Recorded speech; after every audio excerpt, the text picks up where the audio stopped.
ಸಮರ್ಪಣೆಯನ್ನ ಸ್ವೀಕರಿಸಬೇಕು. ಈ ಕ್ಷಣದಲ್ಲಿ ಇದನ್ನ ನೆರವೇರಿಸಿಕೊಡ್ಬೇಕು ಅಂತ ಹೇಳಿ ಮಾನ್ಯ ಮುಖ್ಯಮಂತ್ರಿಗಳಲ್ಲಿ ಹಾಗೆ ಪರಮ ಪೂಜ್ಯ ಶ್ರೀ ಶ್ರೀ ಶ್ರೀ ಈಶ್ವರಾನಂದಪುರಿ ಸ್ವಾಮೀಜಿಯವರಲ್ಲಿ ಕೇಳ್ಕೊಳ್ತೇನೆ.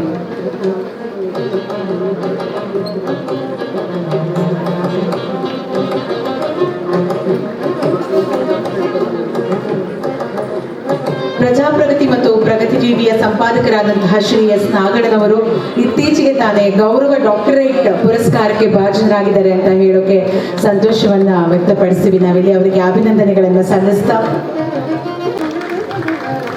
ವೇದಿಕೆಯ ಸನ್ಮಾನ ಕಾರ್ಯಕ್ರಮದ ಮುಂದಿನ ಭಾಗದಲ್ಲಿ ಸಂತಕವಿ ಕನಕದಾಸ ಮತ್ತು ತತ್ವಪದಕಾರರ ಅಧ್ಯಯನ ಸಂಸ್ಥೆಯ ಅಧ್ಯಕ್ಷರಾಗಿರುವಂತಹ ಶ್ರೀ ಕಾತಾ ಚಿಕ್ಕಣ್ಣನವರು ದಯಮಾಡಿ ವೇದಿಕೆಗೆ. ಕರ್ನಾಟಕ ರಾಜ್ಯ ಅಹಲ್ಯಾಬಾಯಿ ಹೋಳ್ಕರ್ ಮಹಿಳಾ ಸಂಘದ ಹಿರಿಯ ಸದಸ್ಯರಿಗೆ ಇದೀಗ ಸನ್ಮಾನ. ಶ್ರೀಮತಿ ಯಲ್ಲಮ್ಮನವರು ದಯಮಾಡಿ ವೇದಿಕೆಯಲ್ಲಿ ಆಸೀನರಾಗಬೇಕು.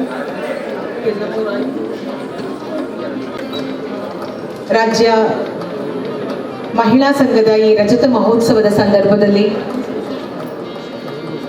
ಶ್ರೀಮತಿ ಪದ್ಮಾ ಸೋಮಶೇಖರ್ ಅವರು ದಯಮಾಡಿ ವೇದಿಕೆಗೆ ಆಗಮಿಸಬೇಕು ಅಂತ ಕೇಳ್ಕೊಳ್ತಾ ಇದ್ದೀನಿ.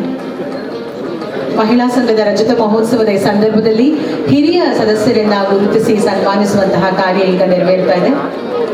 ಶ್ರೀಮತಿ ಆನಂದ ಕುಮಾರಿ ಅವರು ದಯಮಾಡಿ, ಶ್ರೀಮತಿ ರಮಾ ಗೋವಿಂದರಾಜು ಅವರು ದಯಮಾಡಿ ವೇದಿಕೆಯ ಬಳಿ ಬರಬೇಕು.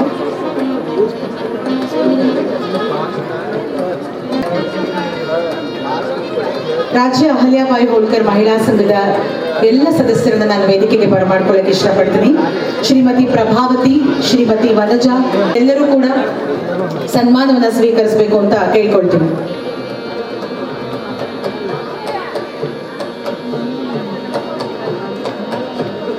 ಮಹಿಳಾ ಸಂಘಕ್ಕೆ ಕಳೆದ 25 ವರ್ಷದಿಂದ ಲೆಕ್ಕ ಪರಿಶೋಧಕರಾಗಿ ಈಗವರೆಗೂ ₹1 ಸಹ ತಗೊಳ್ಳದೆ ಪ್ರತಿ ವರ್ಷ ಆಡಿಟ್ ಮಾಡಿ ಕೊಡುವಂತಹ ನಿರಂಜನ್ ಸರ್ ಅವರು ವೇದಿಕೆಗೆ ಬರಬೇಕಂತ ಕೇಳ್ಕೊಳ್ತೀನಿ.